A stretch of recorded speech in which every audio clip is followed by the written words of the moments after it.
Slayer were a thrash metal band from California who were formed in 1980. They were considered one of the big four of thrash, the other three being Megadeth, Metallica, and Anthrax. They had a fairly stable lineup, and after 12 studio albums, they called it a day in 2019. Hi, my name's Dan. So this is the fourth album by Slayer, and it's my first time hearing it. I have come across Slayer before, and in fact, in a previous incarnation of reviews, I reviewed Rain in Blood.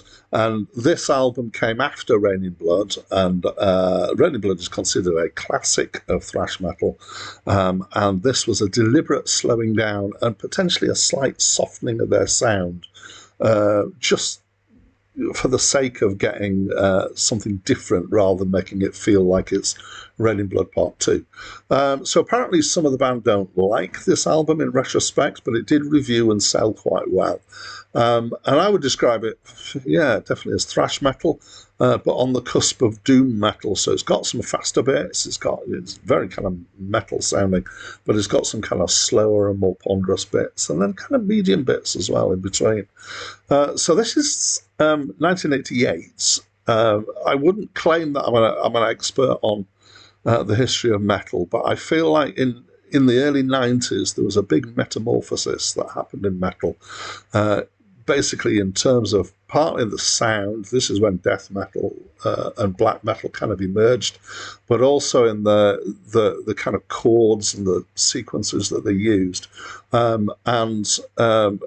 can't do any better justice to it than say they went all modal, just so they could get the kind of semitones and the four semitone interval and stuff like that. It's all very kind of dark musically, and this is definitely heading in that direction. So I guess you could say they're probably leading the charge on this change that's coming. What have we got here? We've got two guitars, a bass, and drums. It's got a double bass. By double bass, this doesn't mean an upright bass with strings that you play. It means two bass drums played with two pedals, which gives you a very fast kind of stuff going on in the drums quite often. It's pretty heavy. There's quite a bit of crunchy stuff, but musically it's relatively interesting. I thought it's got some nice feels and some varied grooves going on. Technically, it's very competent. There's the occasional acoustic guitar thrown in to spice things up. Now, this is considered part of the standard lexicon of thrash of metal is to have these acoustic guitar bits in. It's not just chug. There's lead guitar here and there's harmony guitars because they've got two guitarists playing together. Most of the tracks seem to be in the same key. I'm guessing it might be E unless they're detuned. One of the tracks has a 6/8 bit at the start, but it doesn't last very long, but I quite like that bit. The vocals are mostly singing and shouting, kind of almost leaning towards rap in the shouting, but not quite. It's not really the growling and screaming that you get a bit later on.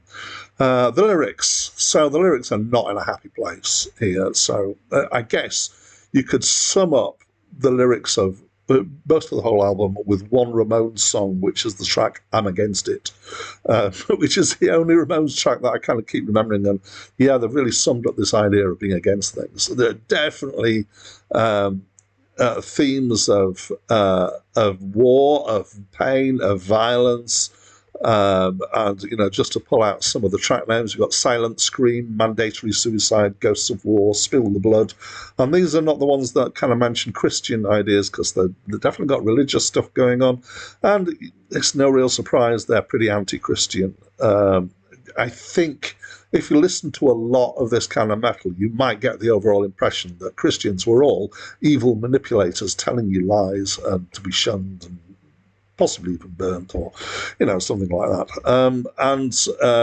I think this is quite an extreme viewpoint, but there's definitely one track in here which is talking about TV evangelists, and kind of sometimes when people talk about that sort of evangelist, I kind of think, yeah, fair comment, maybe. Anyway, putting all that aside, it's Yeah, it's okay. It's got a decent feel. It's not really as inventive as I like my metal, but then I come at metal through the prog end, so prog metal is more my kind of uh, thing than the thrash. But I do like a little bit of metal every now and again. I've been known to listen to Cradle of Filth, for example, by choice. So yeah, it's okay, but it's not stellar.